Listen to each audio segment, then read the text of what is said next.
ਅੱਲਾ ਜਦੋਂ ਨਿਹਮਤ ਦਿੰਦਾ ਹੈ ਤੇ ਅਸੀਂ ਸ਼ੁਕਰਗੁਜ਼ਾਰੀ ਤੇ ਨਹੀਂ ਕਰਦੇ। ਸਾਡੇ ਸਿਰ 'ਚ ਦਰਦ ਹੈ, ਸਾਡੀ ਲੱਕ 'ਚ ਪੀੜ ਹੈਗੀ ਹੈ, ਬੱਚਿਆਂ ਦੀ ਸ਼ਾਦੀ ਕਰਨੀ ਹੈ, ਘਰ 'ਚ ਬਿਮਾਰੀਆਂ ਨਹੀਂ ਜਾਂਦੀਆਂ, ਤੂੰ ਕਿਸੇ ਨੂੰ ਦੱਸਣ 'ਚ ਕੋਈ ਠੀਕ ਹੋਏਗਾ? ਨਹੀਂ। ਸੱਲੂ ਅਲਲ ਹਬੀਬ ਸੱਲੱਲਾਹੁ ਤਆਲਾ ਅਲਾ ਮੁਹੰਮਦ। ਇੱਕ ਬਜ਼ੁਰਗ ਦੀ ਗੱਲ ਤੁਹਾਨੂੰ ਦੱਸਣਾ, ਉਹਨਾਂ 'ਚ ਇੱਕ ਬੜੀ ਚੰਗੀ ਆਦਤ ਸੀ। ਪਤਾ ਕੀ? ਉਹ ਦੁਆਵਾਂ ਕਰਦੇ ਰਹਿੰਦੇ ਸੀ। ਇਹਨਾਂ ਦਾ ਨਾਂ ਪਤਾ ਕੀ ਹੈ? ਇਹਨਾਂ ਦਾ ਨਾਂ ਹੈ ਮੁਹੰਮਦ ਬਿਨ ਮੁਨਕदिर ਰਹਿਮਤੁल्लाह अलैह। ਇਹਨਾਂ ਦਾ ਨਾਂ ਹੈ ਮੁਹੰਮਦ, ਔਰ ਮੁਹੰਮਦ ਨਾਂ ਸਭ ਤੋਂ ਉੱਚਾ। ਕਿਉਂ ਉੱਚਾ ਨਾ ਹੋਵੇ? ਕਿ ਮੇਰੇ ਨਬੀ ਦਾ ਨਾਂ ਹੈ। ਸੁਬਹਾਨ ਅੱਲਾਹ। ਸਾਰੇ ਨਾਵਾਂ ਤੋਂ ਪਿਆਰਾ ਨਾਮ ਮੁਹੰਮਦ ਨਾਮ ਸੱਲੱਲਾਹੁ अलैहि वसल्लम, ਕਿਉਂਕਿ ਇਹ ਨਾਮ ਮੇਰੇ ਰੱਬ ਨੇ ਆਪਣੇ ਮਹਿਬੂਬ ਦਾ ਰੱਖਿਆ। ਤੇ ਇਹ ਵੀ ਤੁਹਾਨੂੰ ਦੱਸਾਂ ਕਿ ਜਿਹਦਾ ਨਾਮ ਮੁਹੰਮਦ ਹੋਏਗਾ ਨਾ, क़यामत ਦੇ ਰੋਜ਼ ਜਦੋਂ ਰੱਬ ਦੀ ਬਾਰਗਾਹ 'ਚ ਹਾਜ਼ਰ ਹੋਏਗਾ, ਉਹਨੂੰ ਹੁਕਮ ਹੋਏਗਾ ਤੂੰ ਜੰਨਤ 'ਚ ਚਲਾ ਜਾ। ਔਰ अर्ज़ ਕਰੇਗਾ ਯਾ ਅੱਲਾ ਮੇਰੇ ਤੇ ਕੋਈ ਅਮਲ ਨਹੀਂ ਸੀ, ਮੈਨੂੰ ਜੰਨਤ ਦਾ ਹੁਕਮ ਹੋ ਰਿਹਾ, ਤੇਰੀ ਕਿੱਡੀ ਵੱਡੀ ਰਹਿਮਤ ਹੈ, ਇਹ ਕਿਸ ਵਜ੍ਹਾ ਨਾਲ? ਤੇ ਅੱਲਾਹ ਪਾਕ ਫਰਮਾਏਗੇ ਕਿ ਮੈਂ ਹਲਫ ਕੀਤਾ ਹੈ ਕਿ ਜਿਹਦਾ ਨਾਮ ਮੇਰੇ ਮਹਿਬੂਬ ਦੇ ਨਾਂ ਤੇ ਮੁਹੰਮਦ ਹੋਵੇਗਾ, ਮੈਂ ਉਹਨੂੰ ਜੰਨਤ 'ਚ ਦਾਖਲ ਕਰਾਂਗਾ। ਖੈਰ, ਮੈਂ ਤੁਹਾਨੂੰ ਬਜ਼ੁਰਗ ਦਾ ਵਾਕਿਆ ਦੱਸ ਰਿਹਾ ਸੀ। ਇਹਨਾਂ ਦਾ ਨਾਂ ਸੀ ਮੁਹੰਮਦ ਬਿਨ ਮੁਨਕदिर।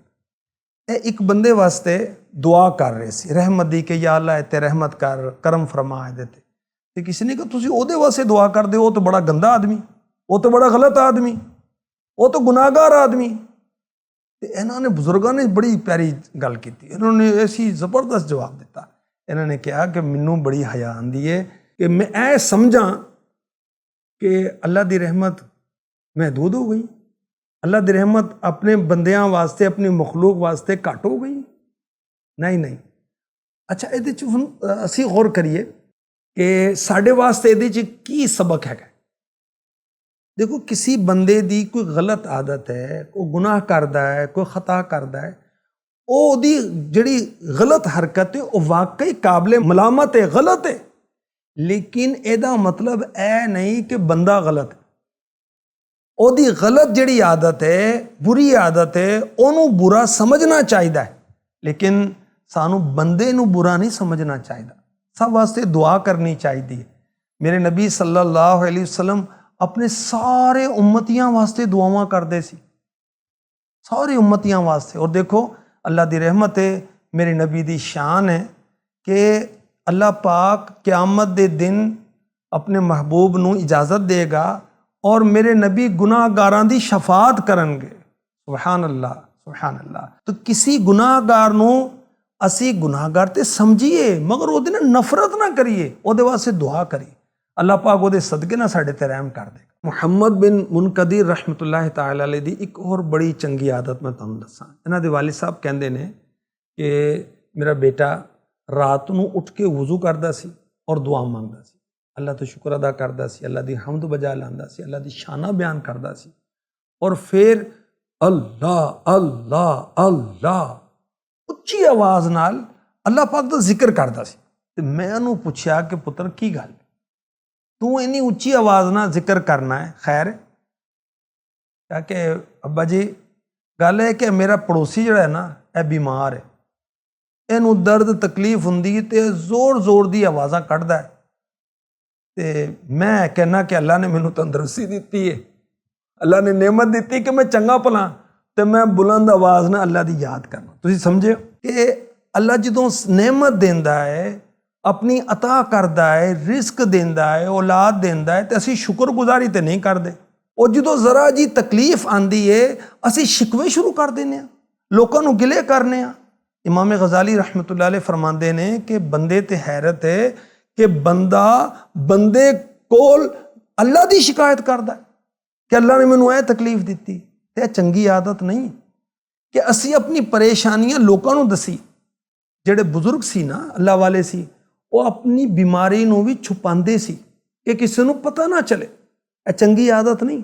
ਜਗ੍ਹਾ ਜਗ੍ਹਾ ਅਸੀਂ ਦੱਸਦੇ ਫਿਰਨੇ ਕਿ ਯਾਰ ਜੀ ਬੜੀ ਅੱਜ ਕੱਲ੍ਹ ਤੇ ਹਾਲਾਤ ਬੜੇ ਖ਼ਰਾਬ ਨੇ, ਬੜੀ ਪਰੇਸ਼ਾਨੀ ਹੈ ਨਾ, ਇਹ ਚੰਗੀ ਆਦਤ ਨਹੀਂ।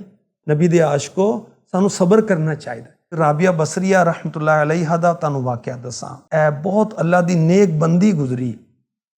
ਇਹਨਾਂ ਨੇ ਵੇਖਿਆ ਇੱਕ ਮੁੰਡੇ ਨੂੰ ਕਿ ਉਹਨੇ ਮੱਥੇ ਤੇ ਇੱਕ ਰੁਮਾਲ ਬੰਨਿਆ। ਨੇ ਪੁੱਤਰ ਕੀ ਗੱਲ ਹੈ? ਮਾਈ ਸਾਹਿਬਾ ਨੇ ਉਹਨੂੰ ਪੁੱਛਿਆ, ਪੁੱਤਰ ਕੀ ਗੱਲ ਹੈ? ਕਹਿੰਦਾ ਅੰਮਾ ਜੀ ਕੀ ਦੱਸਾਂ ਤੁਹਾਨੂੰ, ਮੇਰੇ ਸਿਰ ਤੇ ਪੀੜ ਬਹੁਤ ਹੁੰਦੀ ਪਈ, ਬੜਾ ਦਰਦ ਹੋ ਰਿਹਾ ਹੈ। ਮੈਂ ਕਿਹਾ ਬੱਚਾ ਤੂੰ ਮੈਨੂੰ ਇਹ ਦੱਸ, ਤੈਨੂੰ ਮੇਰੇ ਮੌਲਾ ਨੇ ਇੰਨੇ ਅਰਸੇ ਤੱਕ ਸਿਹਤ ਦਿੱਤੀ, ਤੇਰੇ ਸਿਰ 'ਚ ਕਦੀ ਦਰਦ ਨਹੀਂ ਹੋਇਆ, ਤੈਨੂੰ ਤਕਲੀਫ ਨਹੀਂ ਆਈ, ਤੂੰ ਕਦੀ ਸ਼ੁਕਰ ਦੀ ਪੱਟੀ ਬੰਨੀ ਸੀ? ਤੇ ਹੁਣ ਤੈਨੂੰ ਜ਼ਰਾ ਜੀ ਤਕਲੀਫ ਆਈ ਹੈ ਤੇ ਤੂੰ ਪੱਟੀ ਬਣ ਕੇ ਘੁੰਮ ਰਿਹਾ ਕਿ ਮੇਰੇ ਸਿਰ 'ਚ ਦਰਦ ਹੈ, ਮੇਰੇ ਸਿਰ 'ਚ ਦਰਦ ਹੈ।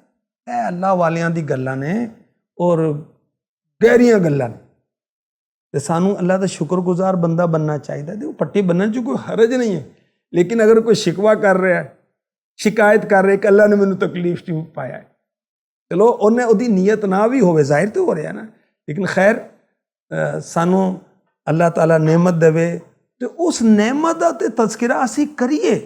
ਸਾਨੂੰ ਤਕਲੀਫ ਪਹੁੰਚੀ ਹੈ, ਸਾਡੇ ਸਿਰ 'ਚ ਦਰਦ ਹੈ, ਸਾਡੀ ਲੱਕ 'ਚ ਪੀੜ ਹੈਗੀ ਹੈ, ਸਾਡੇ ਤੇ ਕਰਜ਼ੇ ਦਾ ਬੜਾ ਵਜ਼ਨ ਆ ਗਿਆ ਹੈ, ਬੱਚਿਆਂ ਦੀ ਸ਼ਾਦੀ ਕਰਨੀ ਹੈ, ਘਰ 'ਚ ਬਿਮਾਰੀਆਂ ਨਹੀਂ ਜਾਂਦੀਆਂ, ਤਾਂ ਕਿਸੇ ਨੂੰ ਦੱਸਣ 'ਚ ਕੋਈ ਠੀਕ ਹੋਏਗਾ?